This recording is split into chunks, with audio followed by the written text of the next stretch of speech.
Welcome to Bharosa news బులెటిన్ల ముందుగా headlines.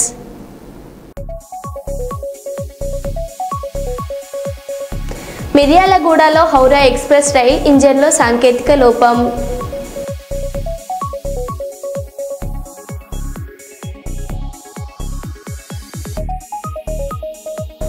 మోయినాబాద్లోని cherry Volks form హౌస్పై SOT పోలీసుల దాడులు.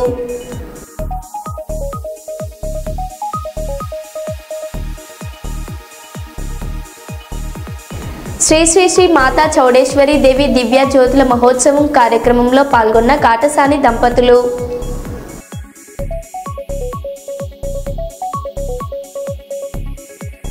కడప జిల్లా ప్రొద్దుటూరు, జమ్మలమడుగు మండలాలలోని పలు గ్రామాల్లో పోటెత్తిన వరద.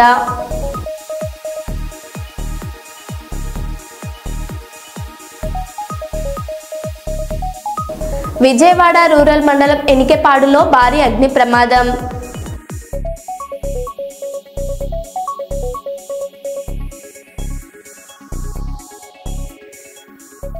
ఇక వివరాల్లోకి వెళ్తే, కర్నూలుకు చెందిన సుగాలి ప్రీతిబాయ్ కేసును సిబిఐకి అప్పగిస్తామని చెబుతూ ప్రభుత్వం కాలయాపన చేస్తుందని బాధితురాలి తల్లి పార్వతీబాయి ఆవేదన వ్యక్తం చేశారు.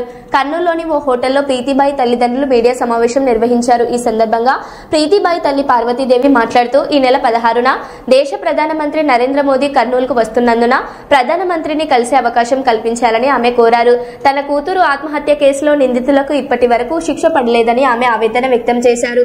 న్యాయం జరిగే నిందితులను కఠినంగా శిక్షించాలంటూ పార్వతీబాయి ప్రభుత్వాన్ని కోరారు. బీజేపీ అధ్యక్షుడు మాధవ్ జిల్లా కలెక్టర్ సహకరించి ప్రధానమంత్రి అపాయింట్మెంట్ ఇప్పించాలని కోరారు. లేని పక్షంలో ఈ నెల 13, 14, 15 తేదీల్లో కలెక్టర్ కార్యాలయం ముందు ఆందోళన చేస్తామని ఆమె హెచ్చరించారు.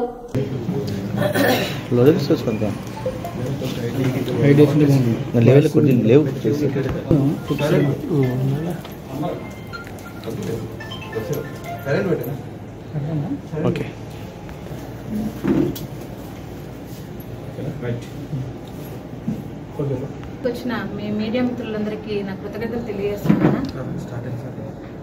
మా ఈ పోరాటం అనేది మీ ఒక్కరికి తెలిసిన విషయమే. మరి నా కూతురు హత్య కేసులో ఈ గత 8 సంవత్సరాల నుంచి కూడా ఏ పురోగతి లేకుండా కేసులో ఎటువంటి పురోగతి అనేది కూడా లేదు. అయితే పోయిన ఆగస్టు 28వ తేదీన నేను విజయవాడలో మీడియా సమావేశం చేయడం జరిగింది. మరి ఆ మీడియా సమావేశంలో నా కూతురు కేసును ఎలా ముందుకు తీసుకెళ్తాను అని కూడా అందరికీ చెప్పడం జరిగింది. మరి అదే విధంగా అక్కడ విజయవాడలో మీడియా సమావేశంలో నేను పవన్ కళ్యాణ్ గారు మాకు ఇచ్చిన హామీని ఎందుకు నెరవేర్చలేదని ప్రశ్నించడం జరిగింది. మరి అదే విధంగా 2017లో ఉన్న ప్రభుత్వమే మళ్ళీ కూటమి ప్రభుత్వంలో ఇప్పుడు ఉన్నది. మరి మాకు న్యాయం ఏ విధంగా ఎలా చేస్తారని ఆ రోజు నేను అక్కడ విజయవాడలో ప్రశ్నించడం జరిగింది. ప్రభుత్వాలు మారుతున్నప్పటికీ, ప్రజాప్రతినిధులు మారుతున్నప్పటికీ నా కూతురు కేసు విషయంలో ఎలాంటి పురోగతి లేకుండా ఉండడం, మరి ముద్దాయిలకు సపోర్ట్ చేసుకుంటా ఈ ప్రభుత్వాలు చేస్తున్న ఈ కార్యక్రమాన్ని నేను ప్రశ్నిస్తా ఉన్నాను. ఈ రోజు ముఖ్యంగా నేను ఇక్కడ మీడియా సమావేశం చేయడానికి కారణం ఏమంటే, మరి ప్రభుత్వంలో ఉన్న హోమ్ మినిస్టర్ గారు కానివ్వండి, మరి డిప్యూటీ సీఎం గారు కానివ్వండి, మరి ముఖ్యమంత్రి గారు కానివ్వండి, ఎవరే గాని అధికారికంగా నా కూతురు కేసుని, సుగాలి ప్రీతి కేసును సిబిఐకి ఇచ్చామని ఒక పేపర్ రూపంలో గాని ప్రెస్ మీట్ గాని ఇవ్వలేదు. కానీ కొన్ని మీడియాస్లలో మరి వస్తా ఉన్నాయి సిబిఐకి ఇచ్చాము అని. కానీ సిబిఐకి ఇచ్చి ఉంటే గనక గతంలో 2020లోనే మరి జగన్మోహన్ రెడ్డి గారు సిబిఐకి ఇవ్వడం జరిగింది. మరి సిబిఐ వాళ్ళు ఈ కేసును మేము చేయలేమని వాళ్ళు పేపర్ రూపంలో కూడా మాకు ఇవ్వడం జరిగింది. మరి అలాంటి సందర్భంలో మీరు ఏ విధంగా సిబిఐకి ఇచ్చారని మీరు చెప్తా ఉన్నారో మాకు సమాధానం ఇవ్వాలని ప్రభుత్వాన్ని కోరుకుంటున్నాను. మరి అదే విధంగా పవన్ కళ్యాణ్ గారు మరి నారా చంద్రబాబు నాయుడు గారు సూపర్ 6లని మరి అన్ని చేసుకుంటూ అన్ని కార్యక్రమాలలో పాల్గొంటూ ఉన్నారు. ఇచ్చిన హామీలను నెరవేర్చామని మేము గొప్పగా చెప్పుకుంటున్నారు. మరి పవన్ కళ్యాణ్ గారు మాకు ఇచ్చిన మాట సంగతి ఏంటని నేను ప్రశ్నిస్తా ఉన్నాను. మరి పవన్ కళ్యాణ్ గారు మీరు మాకు సమాధానం చెప్పాలి. మరి ప్రభుత్వము మరి రానప్పుడు మీరు మరి ప్రతిపక్షంలో ఉన్నప్పుడు ప్రతి గంటకు ఒకసారి సుగాలి ప్రీతి కేసుకి న్యాయం చేస్తానని చెప్పిన మీరు వచ్చి 16 నెలలు అవుతున్నా ఇప్పటి వరకు కూడా సుగాలి ప్రీతి కేసు గురించి గాని కనీసం మమ్మల్ని పిలుచుకొని కేసు విషయాలు మీరు అడిగి తెలుసుకునే అంత టైం కూడా మీకు లేదా అని అడుగుతా ఉన్నాము. మరి మీరు మీరు ఎన్నికల హయాంలో మీరు చెప్పారు పవన్ కళ్యాణ్ గారు, మీ ఆఫీస్ దగ్గర ఒక చిత్తు కాగితము దొరికినా సరే ఆ పేపర్ గురించి నేను అసెంబ్లీలో ప్రస్తావిస్తానని చెప్పారు. మరి సుగాలి ప్రీతి కేసు గురించి మీరు ఎందుకు ప్రస్తావించడం లేదు అసెంబ్లీలో అని అడుగుతా ఉన్నాను. అంటే సుగాలి ప్రీతి కేసుకైతే ఒక న్యాయము, మరి మీకు ఇష్టమైన కేసులకైతే ఒక న్యాయమా అని నేను ప్రశ్నిస్తా ఉన్నాను. అన్నా, ఈ అవిటిదాన్ని మీ ఆఫీసుల చుట్టూ నన్ను తిప్పుకొని మరి మీ ఆఫీసులలో నాకు న్యాయం చేస్తారని చెప్పి ప్రతి సభలో మీరు సుగాలి ప్రీతి కేసుకి న్యాయం చేస్తాను, ఫస్ట్ కేసు సుగాలి ప్రీతి కేసు సంతకం అని చెప్పారన్నా పవన్ కళ్యాణ్ గారు, మీరు మర్చిపోయారా? మీరు ఈ 15 నెలల్లో నాకు ఎందుకు న్యాయం చేయలేదని అడిగిన పాపానికి నన్ను, నా కుటుంబాన్ని, నా కులాన్ని, నా అవిటితనాన్ని కూడా మీ ప్రజా ప్రతినిధులతో గాద వెంకటేశ్వరరావు లాంటి వాళ్ళతో నన్ను కించపరిచారు. ముద్దాయిలకు ఏమాత్రం తీసిపోమనే విధంగా మీరు నన్ను, నా కుటుంబాన్ని బాధపట్టారన్న. ముద్దాయిలు నా కూతుర్ని, నా జీవితాన్ని చిదిమేసి నాకు అన్యాయం చేస్తే మీరు నాకు మాట ఇచ్చి మర్చిపోయి మరి ప్రశ్నిస్తూ ఉంటే, ఎందుకు మీరు నా కేసుకి చెయ్యరని ప్రశ్నిస్తూ ఉంటే మీరు నన్ను, నా అవిటితనాన్ని ఎంత హీనంగా మీరు అందించారో ఒకసారి ప్రజలందరూ చూస్తా ఉన్నారన్న. ఇంత వ్యత్యాసం ఎందుకని నేను అడుగుతా ఉన్నాను. మరి అదే విధంగా మీకు చెప్తా ఉన్నానన్నా, నా ఆవేదన నా కడుపు కోతను మీరు గుర్తు చేసుకొని ఈ 8 నెలల్లో నాకు ఎందుకు న్యాయం చేయలేకపోతున్నారు ప్రభుత్వాలని ఒక్కసారి మీరు మనస్సాక్షిగా మీరు ఆలోచించి నాకు న్యాయం చేయాలని కోరుకుంటా ఉన్నానన్నా. భారతదేశ అత్యున్నత న్యాయస్థానం ప్రధాన న్యాయమూర్తి బిఆర్ గవాయ్ గారిపై జరిగినటువంటి దాడిని ఖండిస్తూ కరీంనగర్ బార్ అసోసియేషన్ ఆధ్వర్యంలో న్యాయవాదులు విధులను బహిష్కరించారు. ఈ సందర్భంగా బార్ అసోసియేషన్ అధ్యక్షులు లింగంపల్లి నాగరాజ్ మాట్లాడారు.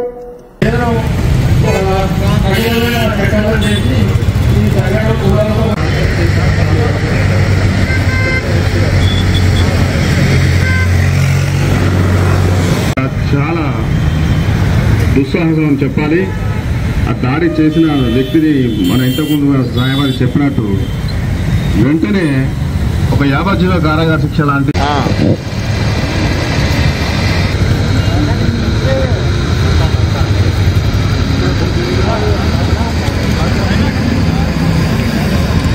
చేస్తా ఉన్నాము. వీడియో ప్రతినిధులు ఎదురు చేస్తా ఉన్నారు కాబట్టి అధ్యక్ష కార్యదర్శులు మీడియాకు వాయిస్ ఇవ్వాల్సిందిగా కోరుతా ఉన్నాము.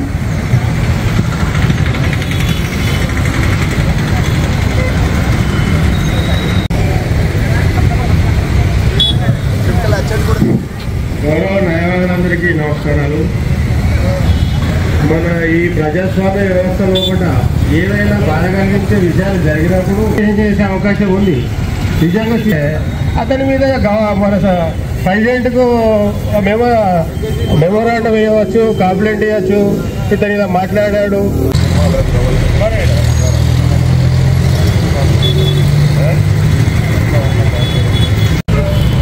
అత్యున్నత సుప్రీంకోర్టు ప్రధాన న్యాయమూర్తి బిఆర్ గవాయ్ గారిపై జరిగినటువంటి దాడి ఏదైతే ఉందో ఇది న్యాయ వ్యవస్థపై జరిగిన దాడిగా, భారత రాజ్యాంగంపై జరిగిన దాడిగా ఇట్టి సంఘటనను తీవ్రంగా కరీంనగర్ బార్ అసోసియేషన్ ఏదైతే ఉందో ఖండిస్తున్నాం.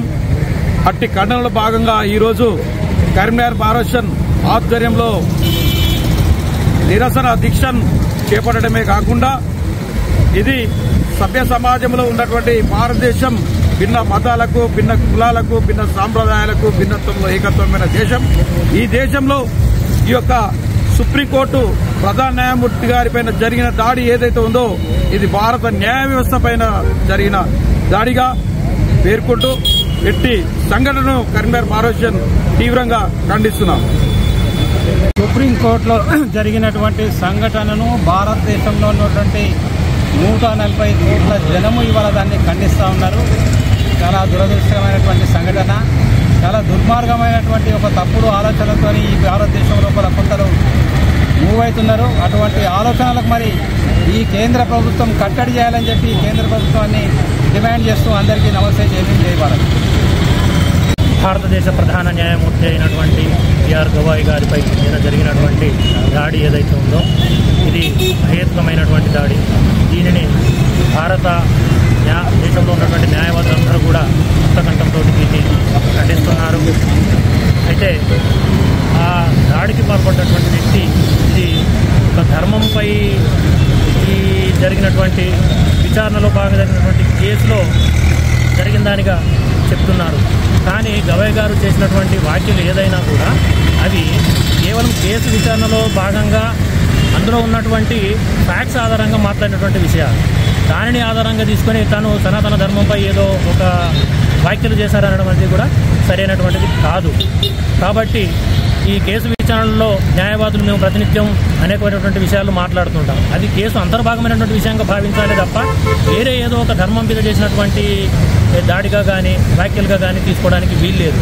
కాబట్టి ఆ న్యాయవాది ఎవరైతే ఉన్నారో ఆ సుప్రీంకోర్టు జస్టిస్ గారి చేసినటువంటి దాడిని అది మా బార్ అండ్ బెంచ్ రిలేషన్స్కి విఘాతం కలిగించేదిగా ఉంది. అదేవిధంగా భారత న్యాయ వ్యవస్థపై కూడా అది ఒక మాయని మచ్చగా మిగిలిపోతుంది. కాబట్టి దాన్ని మేము ఖండిస్తూ బార్ అసోసియేషన్ కరీంనగర్ పక్షాన మేము ఈరోజు ఈ నిరసన కార్యక్రమాన్ని చేపట్టడం జరిగింది. కరీంనగర్ బార్ అసోసియేషన్ కరీంనగర్ కోర్టులో విధుల బహిష్కరణకు పిలుపునివ్వడం జరిగింది. దాంతోపాటుగా ఈ నిరసన కార్యక్రమాన్ని తెలియజేస్తూ ఈ కార్యక్రమాన్ని సాయంత్రం వరకు కొనసాగించడం జరుగుతుందని తెలియజేస్తుంది. ఎంటైర్ గవర్నమెంట్ పార్లమెంట్లో పెట్టి ఒక యాక్ట్ తీసుకురావాలి, జ్యుడిషియల్స్ కానీ అడ్వకేట్స్ కానీ అటాక్ జరగకుండా. ఎందుకంటే క్వశ్చనింగ్ అనేది కంపల్సరీ ఉంటుంది. జడ్జి గారు కూడా క్వశ్చన్ చేస్తాడు, పబ్లిక్ తరఫున మాట్లాడతాడు, ఆయన క్వశ్చన్ చేసే అధికారం ఉంటుంది. మరి రిలీజియన్ ఆయన ఊలేదు, మొత్తం జనరల్గా మాట్లాడింది అంతేగాని దాన్ని తీసుకొని దాని వెనక కుట్ర చేయడం అనేది చాలా బాధాకరమైన విషయం ఇది. ఎందుకంటే ఎవరేం జరిగినా కానీ ఎవరేం చేసినా అది మాత్రం తప్పే. కాబట్టి అది పెద్ద అఫెన్స్. ఇమీడియట్లీ అయితే కొంచెం క్రిమినల్ కేసులు కూడా పెట్టి, ఆయన క్రిమినల్ కేసులు పెట్టేది కూడా లేదు. వీక్ పర్సన్ అతను చూస్తే కూడా 71 సంవత్సరాలు సరిగా నడవట్లేదు.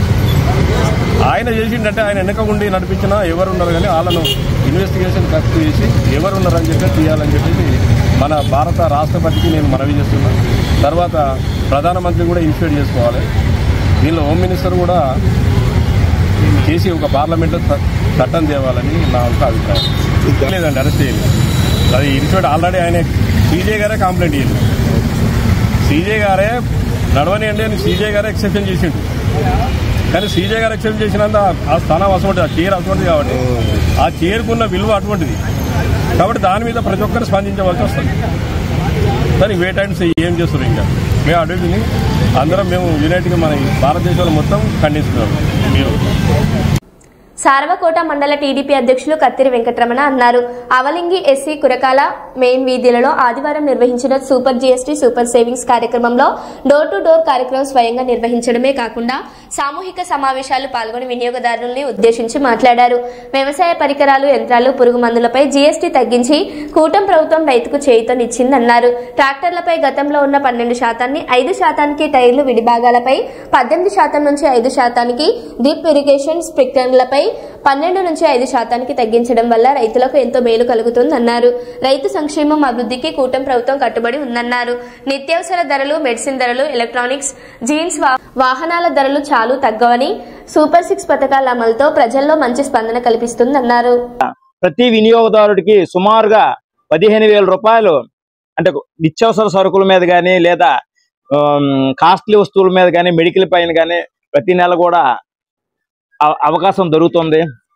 వాళ్ళకి సమాంతరంగా కొనుగోలు శక్తి కూడా పెరుగుతుంది. ఈరోజు చాలా విషయంలో కూడా జిఎస్టీ అనేది ఈ వ్యవసాయ పరికరాలు అంటే ట్రాక్టర్ల మీద గతంలో 12 ఉండేది, ఈరోజు 5% కుదించడం జరిగింది. దానివల్ల 40,000 రూపాయల పొదుపు ఏర్పడుతుంది. అదేవిధంగా టైర్లు విడిభాగాల మీద 18 ఉండేది గతంలో, ఇప్పుడు 5 చేయడం వల్ల సుమారుగా 24,000 పొదుపు ఏర్పడుతుంది. ఎరువులు, రసాయనాలు, వ్యవసాయ బయోమెట్రిక్ ఫెర్టిలైజర్స్ ఈవేళ దానివల్ల కూడా 2,000 సుమారుగా మిగులుతుంది. అదేవిధంగా పాల ఉత్పత్తుల పైన కూడా 18 ఉండి తేనీటి మీద 18 ఉండేది, ఈరోజు 5కి తగ్గించడం జరిగింది. దానివల్ల 65 రూపాయలు బెనిఫిట్ వస్తుంది. వెన్న నెయ్యి మీద కూడా గతంలో 12 ఉండేది, ఈరోజు 5% కుదించడం అయింది. అదేవిధంగా చేపల నిల్వల పైన కూడా 12% ఉండేది, ఈవేళ 5% అయ్యింది. అక్వా ఎయిర్ పంప్స్ మీద 18 ఉండేది, ఈవేళ 5% వల్ల 17,768 పొదుపు వస్తుంది. ఈవేళ కాటన్ దుస్తుల పైన కూడా తొలి 12% ఉండేది, ఈవేళ 5% వస్తుంది. దానివల్ల 84 రూపాయలు పొదుపు వస్తుంది 100కి. అదేవిధంగా జీన్స్ ప్యాంట్లు కూడా తీసుకుంటే గతంలో 12 ఉండేది, ఈవేళ 5 ఉంది. దానివల్ల కూడా 140 రూపాయలు పొదుపు వస్తుంది. అదేవిధంగా కుట్టు యంత్రాలు, కుట్టు మిషన్ల పైన కూడా గతంలో 12% ఉండేది, ఈవేళ 5% గుర్తించడం జరిగింది. అదేవిధంగా ఎదురు వస్తువులకు కూడా 12 నుండి 5 కుదించడం జరిగింది. కాగితపు వస్తువులకి గతంలో కాగితాలు చదువుకున్న పిల్లలకు 18 ఉండేది, ఇవాళ 5కి కుదించడం జరిగింది. అదే విధంగా పేపర్ బోర్డ్స్ 12 ఉండేది, ఇవాళ 5కి కుదించడం జరిగింది. అదే విధంగా సేవల రంగం చూసుకుంటే అంటే కటింగ్స్ ఉంటాయి కదా, సెలూన్లు పెద్ద పెద్ద షాపులకి వెళ్ళి 18% ఉండేది, ఇవాళ 5% కుదించడం అయింది. బ్యూటీ పార్లర్లు కూడా 18 ఉండేది, ఇవాళ 5 కుదించడం జరిగింది. యోగా సెంటర్లు కూడా అదే విధంగా 18 నుండి 5% కుదించడం జరిగింది. అదే విధంగా ఈ రోజు జిఎస్టీ తగ్గడం వల్ల మధ్యతరగతి కుటుంబాలు కూడా ఈవేళ టీవీ, ఫ్రిడ్జ్ ఇలాంటివి ఏవి కొనుక్కోవాలన్నా జిఎస్టీ రేట్ల వల్ల చాలా తగ్గాయి. ఈవేళ మధ్యతరగతి కుటుంబాలు కూడా కార్లు కొనుగోలు శక్తి పెరుగుతుంది. ఈవేళ జిఎస్టీ 28% నుంచి 18 తగ్గింది. ఈవేళ ఒక్కొక్క కారు మీద యావరేజ్ మీద 75,000 మినిమం నుంచి ఈవేళ 2 లక్షలు 3 లక్షలు కూడా కార్ల మీద కూడా ధరలు తగ్గాయి. కాబట్టి ఇవన్నీ వినియోగదారుడు సద్వినియోగం చేసుకోవాలి. ప్రతి షాప్కి వెళ్ళి కూడా ఈరోజు మనం జిఎస్టీ ఫలాలు అందుకోవాలని మరొకసారి విజ్ఞప్తి చేస్తున్నా. ఈరోజు మెడికల్ పరంగా ఈవేళ ఇన్సూరెన్స్ చాలా ఉన్నాయి. దానిలో 18 వసూలు చేసేవాళ్ళు ఈవేళ 0 చేశారనమాట. ఈవేళ 0 అంటే జిఎస్టీ లేదు. దానివల్ల తక్కువ ప్రీమియంతో కూడా ఈవేళ హెల్త్ ఇన్సూరెన్స్ పాలసీలు కూడా వస్తాయి. ఇలాంటి అవకాశాలు వినియోగించుకోవాలి. మీలో అవగాహన చైతన్యం రావడానికే ఈవేళ స్థానిక శాసనసభ్యులు బొగ్గ రమణమూర్తి గారు తెలుగుదేశం పార్టీ ఆదేశాల మేరకు సారాకోట మండలంలో ప్రతి ఊరు ప్రతి ఇంటికి వెళ్ళడమే కాకుండా కొన్ని సమూహాల దగ్గర మీకు అవగాహన కల్పించడానికి ఈరోజు ఇలాంటి కార్యక్రమం చేస్తాం. అందులో భాగంగా మీ అవిలింగ్ రావడం జరిగిందమ్మా. ఇలాంటి అవకాశాన్ని మీరు సద్వినియోగం చేసుకోవాలి. ప్రతి కుట్టుకెళ్ళి ఈరోజు చూడండి, చింతపండు కానీ బెల్లం కానీ అన్ని రేట్లు కూడా తగ్గాయి. ఒకసారి గతంకి ఈ రోజుకి మీరు తేడా తెలుసుకోవాలని మరొకసారి విజ్ఞప్తి చేస్తున్నా. కాంగ్రెస్ ప్రభుత్వం ప్రజలకు ఇచ్చిన 420 హామీలు 6 గ్యారంటీలపై బీఆర్ఎస్ నాయకులు ఘాటు వ్యాఖ్యలు చేశారు. హన్మకొండ జిల్లా పార్టీ కార్యాలయంలో జరిగిన సమావేశంలో మాజీ చీఫ్ విప్ బీఆర్ఎస్ జిల్లా అధ్యక్షుడు దాస్యం వినయ్ భాస్కర్ మాట్లాడారు. కాంగ్రెస్ ఇచ్చిన హామీలు ఇప్పటికీ అమలు కాని బాకీలుగానే మిగిలిపోయాయని మండిపడ్డారు. మహిళలకు తులం బంగారం ఇస్తామని చెప్పి ఇప్పటికీ ₹1 ఇవ్వలేదన్నారు. నిరుద్యోగులకు 2 లక్షల ఉద్యోగాలు ఇస్తామని చెప్పి మోసం చేశారని విమర్శించారు. పేదల ఇళ్లను హైడ్రా పేరుతో కూల్చడం, కాళేశ్వరం ప్రాజెక్టుపై అవమానకర వ్యాఖ్యలు చేయడం కాంగ్రెస్ దుస్సాహమని తీవ్రంగా ఖండించారు. మాజీ ఉప ముఖ్యమంత్రి తాటికొండ రాజయ్య, మాజీ ఎమ్మెల్యే చల్ల ధర్మారెడ్డి కూడా కాంగ్రెస్ పై విరుచుకుపడుతూ బీఆర్ఎస్ ప్రభుత్వం అమలు చేసిన పథకాలు తెలంగాణ అభివృద్ధికే పునాది వేశామని అన్నారు. రైతు బంధు, రైతు బీమా, కళ్యాణ లక్ష్మి వంటి పథకాలతో ప్రజల జీవితాలు మారాయని గుర్తు చేశారు. కాంగ్రెస్ ఇచ్చిన హామీలు ఇప్పటికైనా అమలు చేయాలని, లేకుంటే బీఆర్ఎస్ తరఫున ప్రజా ఉద్యమం ప్రారంభిస్తామని నేతలు హెచ్చరించారు. ఆ బాకీ ఉన్నటువంటి పథకాలకు నేను సమాధానం చెప్పాలి లేక నిస్సాయితీలో ఉండి మాయమాటలు చెప్పి 100 ఏళ్ల కాంగ్రెస్ అని 100 ఏళ్లలో అనేక సందర్భాలలో ప్రజలను మోసం చేసి అధికారంలోకి వచ్చినటువంటి కాంగ్రెస్ నాయకులు చివరికి మొన్న రేవంత్ రెడ్డి గారి నాయకత్వంలో తెలంగాణ ప్రజలను అమలు కాని హామీలు ఇస్తూ 6 గ్యారంటీ కార్డు. ఎంత విచిత్రం అంటే అది బ్యాంక్ డిపాజిట్ కార్డు లాగా ఒక్కొక్క ఇంటికి పోయి ఈ కార్డు ఉంచుకో, మా ప్రభుత్వం రాగానే నీకు పెన్షన్ ఇస్తాము, నీకు పిల్లల పెళ్ళైతే తులం బంగారం ఇస్తాము, కళ్యాణ లక్ష్మితో పాటు రైతులకు బ్రహ్మాండంగా ఇంటికాడ ఉంటేనే మేమే పండిస్తాము, మేమే గిట్టుబాటు ఇస్తాము, మేమే యూరియా ఇస్తామని చెప్పి చివరికి అన్నపూర్ణగా దేశానికి ఆదర్శంగా ఉన్నటువంటి తెలంగాణ రైతాంగాన్ని కూడా మట్టి కొట్టినటువంటి నీచమైనటువంటి నికృష్టమైనటువంటి కాంగ్రెస్ నాయకులు ఈరోజు డైవర్షన్ పాలిటిక్స్ తో ప్రజాపాలన అన్నారు, ప్రజా వ్యతిరేక పాలన చేస్తున్నారు. ప్రజల గొంతుగా ప్రతిపక్ష పార్టీగా బీఆర్ఎస్ పార్టీ నాయకులు మిమ్మల్ని ప్రశ్నిస్తుంటే వాటికి సమాధానం చెప్పలేక డైవర్షన్ పాలిటిక్స్, రివెంజ్ పాలిటిక్స్, ఎప్పుడు ప్రజలు మీ పైన వ్యతిరేకత ప్రారంభం కాగానే, నగరంలో ప్రారంభం కాగానే కర్నూలు పట్టణం కలెక్టర్ కార్యాలయంలో సునైనా సమావేశ మందిరంలో ప్రజా సమస్యల పరిష్కార వేదిక కార్యక్రమంలో ఓ మహిళా అంగన్వాడీ టీచర్ పదోన్నతి విషయంలో అన్యాయం జరిగిందని జాయింట్ కలెక్టర్ నవ్యకు ఫర్జానా అనే మహిళ ఫిర్యాదు చేశారు. అనంతరం బాధితురాలు విలేకరులతో మాట్లాడుతూ అంగన్వాడీ స్కూల్లో సుమారుగా 13 సంవత్సరాల నుండి విధులు నిర్వహిస్తున్నానని, తనకు పదోన్నతి కల్పించకుండా అంగన్వాడీ పీడీ ఇష్టానుసారంగా 7 సంవత్సరాలుగా అంగన్వాడీలో విధులు నిర్వహిస్తున్న కొమ్ము ఆనందమ్మ అనే మహిళకు పదోన్నతులు కల్పించి తనను మోసం చేస్తున్నారని వాపోయారు. వెంటనే నాకు న్యాయం చేయాలని జిల్లా అధికారులు కోరారు.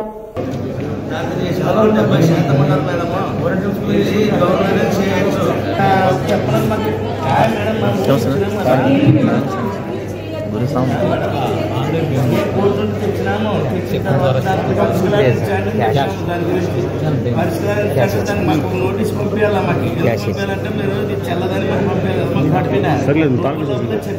శుక్రవారం సాయంత్రం 5 గంటలకు వచ్చినారు.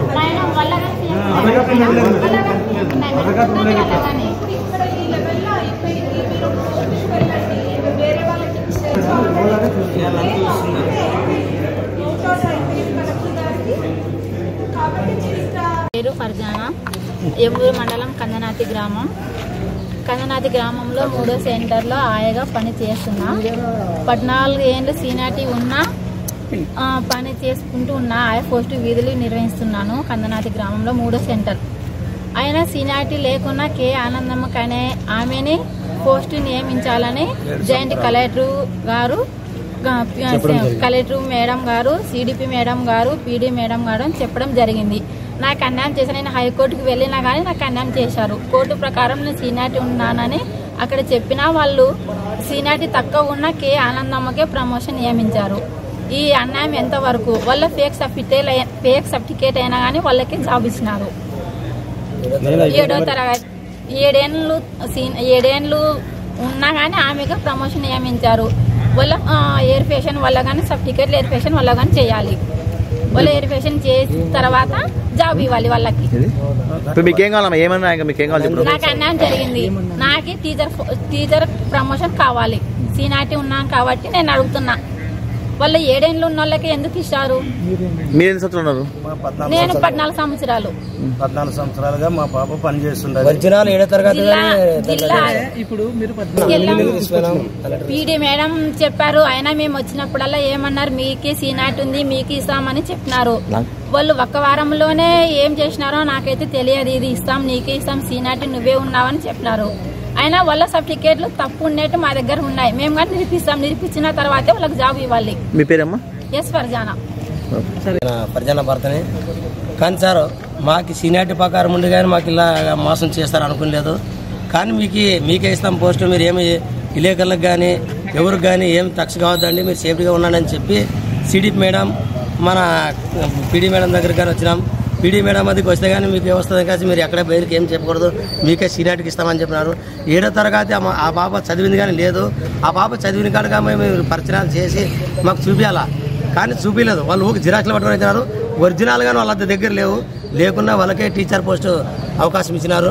మాకు చాలా మోసం చేసి వాళ్ళ లేకున్నా కానీ ఉన్నామని పుట్టించి ఇచ్చినారు. అది ఎందుకు గురించి ఇచ్చినారో అర్థం కావడం లేదు. 4-5 రోజులకే మమ్మల్ని మార్చేసినారు. మాకు ఇంతవరకు ఇస్తామని చెప్పి భారీగా మోసం చేసినారు. కలెక్టర్ కానీ పీడీ సార్ కానీ మమ్మల్ని దయచేసి ఏదో ఒకటి న్యాయం చేయాలని మేము కోరుకుంటున్నాము. మా పేరు రసూలు. మాకు జరిగినట్ల సీనియారిటీ ప్రకారం అందరూ ఉన్నారు కాబట్టి మరి అందరూ వర్తించేదేమి, మాకు వర్తించేదేమి, వాళ్ళు వర్తించదని మా దానికి అడుగుపెట్టింది. ఈ రోజు ఆ పాప చదివింది లేకున్నా కానీ ఇచ్చినారంటే ఇది ఎంత గొప్ప మీరే. పెట్రోల్ కొట్టిస్తున్న కారులో ఒక్కసారిగా వ్యాపించిన మంటలు. హైదరాబాద్ నుండి ఎర్రమంజిల్ ప్రాంతంలోని బీపీసీఎల్ పెట్రోల్ బంక్ లో పెట్రోల్ కొట్టిస్తున్న కారులో ఒక్కసారిగా చెలరేగిన మంటలు. త్రుటిలో తప్పించుకున్న కారులోని 2 వ్యక్తులు. బంకు సిబ్బంది అప్రమత్తతతో తప్పిన పెను ప్రమాదం.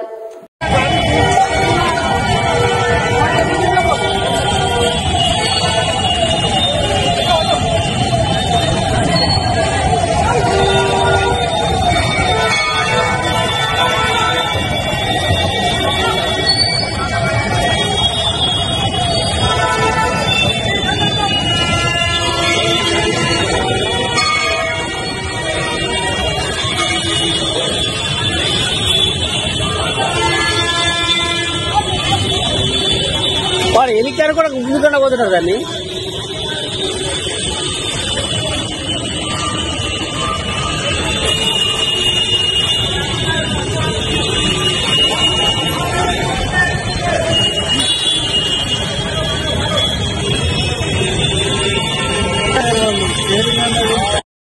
మరో బులెటిన్లో మళ్ళీ కలుద్దాం. Stay tune.